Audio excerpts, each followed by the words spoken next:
Hi everyone, welcome back to another episode of RP. இன்றைக்கி எபிசோடில் ஒரு ஸ்பைசியான நல்ல சீஸியான மசாலா மக்ரோனி பாஸ்தா எப்படி பண்ணுறதுன்னு பார்க்கலாம். ரொம்ப ஃபேன்சி இன்க்ரீடியன்ட்ஸ்லாம் கிடையாது, ரொம்ப சிம்பிள் அண்ட் ஈஸியாக இன்க்ரீடியன்ட்ஸ் வச்சு எப்படி பண்ணுறதுன்னு பார்க்கலாம். ஒரு கடாயில் நல்லா தாராளமாக தண்ணி சேர்த்து கொஞ்சமாக உப்பை ஆட் பண்ணிவிட்டு அதோட ஒரு 200 to 250 கிராம்ஸ் அளவு மேக்ரோனி பாஸ்தா எடுத்துருக்கிறேன். இது வந்து துரும் வீட்டில் வரும் இல்லையா, அந்த பாஸ்தா. ஸோ பாஸ்தா குக் பண்ணும்போது எப்போவுமே அந்த பேக்கெட்டில் பேக் சைடில் எந்த டைம் கொடுத்துருக்காங்களோ அந்த டைம் படி கரெக்டாக நம்ம குக் பண்ணணும். நான் வந்து 9 to 11 மினிட்ஸ் வந்து குக் பண்ணியிருக்கேன். ஒரு பேசிக்காக 9 to 11 மினிட்ஸ் வந்து நம்ம குக் பண்ணால் கரெக்டாக வந்து குக் ஆயிரும். ஸோ குக் ஆனதுக்கப்புறம் பாஸ்தாவை நல்லா ஸ்ட்ரைன் பண்ணி எடுத்தாச்சு.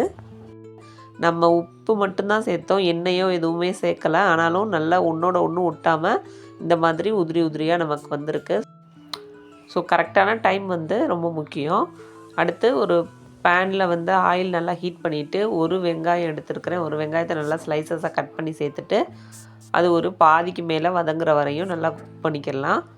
அனியன் நல்லா வந்து ஓரளவு வதங்கினதுக்கப்புறமா இதில் 1 டேபிள் ஸ்பூன் அளவுக்கு ஜிஞ்சர் கார்லிக் பேஸ்ட் சேர்த்து ஒரு ரா ஸ்மெல் போகிற வரையும் நல்லா குக் பண்ணணும்.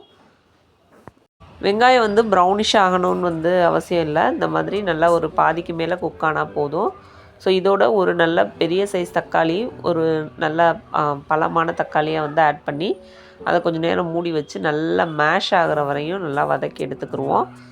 ஒரு 5 மினிட்ஸ் மூடி வச்சு குக் பண்ணோம் அப்படின்னாலே தக்காளி வந்து நல்லாவே மேஷ் ஆயிரும். ஸோ இந்தளவு நல்லா மேஷ் ஆகி வெங்காயம் தக்காளி எல்லாம் ஒன்றா மிக்ஸ் ஆனதுக்கப்புறமா இதில் வந்து நான் மசாலாஸ் ஆட் பண்ண போகிறேன். பச்சை மிளகாய் எதுவும் சேர்க்கலை. ஸோ ஒரு டீஸ்பூன் அளவு மிளகாய்த்தூள், ஒரு அரை டீஸ்பூன் அளவுக்கு மல்லித்தூள், கொஞ்சமாக 1/4 டீஸ்பூன் கரம் மசாலா தூள் சேர்த்துட்டு நல்லா வந்து அந்த வெங்காய தக்காளியோட மிக்ஸ் பண்ணி விட்டு கொஞ்சமாக அந்த மசாலா வாசம் போகிறதுக்காக லைட்டாக ஒரு 1/4 டம்ளர் அளவு தண்ணி சேர்த்து மூடி வச்சு குக் பண்ணுவோம். ஒரு நிமிஷம் இந்த மாதிரி நல்லா மூடி வச்சு குக் பண்ணிட்டோன்னா மசாலாஸோட அந்த ரா ஸ்மெல்லாம் போயிட்டு நமக்கு இந்த மாதிரி வெங்காயம் தக்காளியெல்லாம் ஒன்றா சேர்ந்து எண்ணெய் பிரிஞ்சு கிடைக்கும்.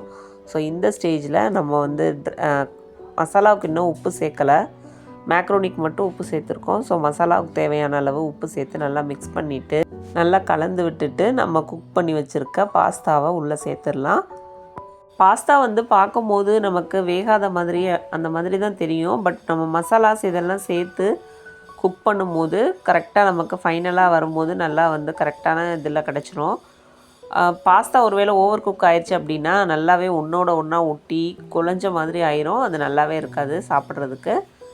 ஸோ இந்த மாதிரி மசாலாவில் நல்லா கோட் ஆகிற மாதிரி பெரட்டி விட்டுட்டு மூடி போட்டு அந்த மசாலா வந்து அந்த பாஸ்தாவில் பிடிக்கிறதுக்காக ஒரு 5 நிமிஷம் மூடி போட்டு வச்சுக்கலாம். ஒரு 5 நிமிஷத்துக்கு அப்புறம் ஓப்பன் பண்ணி மறுபடியும் நல்லா ஒரு தடவை கலந்துட்டு இதில் வந்து நான் ஒரு 2 டேபிள் ஸ்பூன் அளவுக்கு டொமேட்டோ கெச்சப் இதை ஆட் பண்ணோம் அப்படின்னா கொஞ்சம் இனிப்பாகவும் அந்த டேஸ்ட் வந்து நல்லா ஒரு பேலன்ஸ் ஆகி நமக்கு கிடைக்கும். ஸோ ஒரு 2 டேபிள் ஸ்பூன் அளவு டொமேட்டோ கெச்சப் ஆட் பண்ணிவிட்டு அதையும் நல்லா மிக்ஸ் பண்ணி விட்டுக்கலாம்.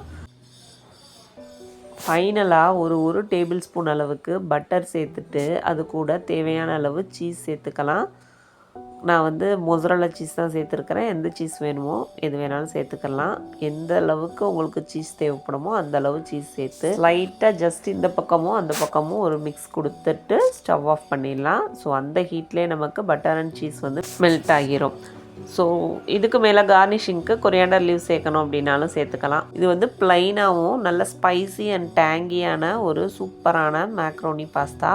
இது ஒரு சிம்பிள் அண்ட் பேசிக்கான ரெசிபி தான். பட்டர் அண்ட் சீஸ்லாம் இப்போ ஆல்மோஸ்ட் எல்லார் வீட்லேயுமே அவைலபிளாக இருக்குது. ட்ரை பண்ணாதவங்க கண்டிப்பாக இந்த மாதிரி ட்ரை பண்ணி பாருங்கள். பேக்கிங் ரிலேட்டடான ரெசிபிஸ் மட்டும் இல்லாமல் இந்த மாதிரியான சிம்பிள் அண்ட் பேசிக் ரெசிபிஸ்க்கும் நம்ம சேனலை சப்ஸ்கிரைப் பண்ணி வச்சுக்கோங்க. பெல் ஐக்கான் அண்ட் நோட்டிஃபிகேஷனை வந்து ஆன் பண்ணிட்டீங்க அப்படின்னா நான் போடுற ரெசிபிஸ் வந்து உங்களுக்கு நோட்டிஃபிகேஷனாக வரும். வீடியோ யூஸ்ஃபுல்லாக இருந்துச்சு அப்படின்னு நினச்சிங்கன்னா வீடியோக்கு ஒரு லைக் கொடுங்க. இன்ஷால்லா we shall meet again in the next video. Thank you so much for watching.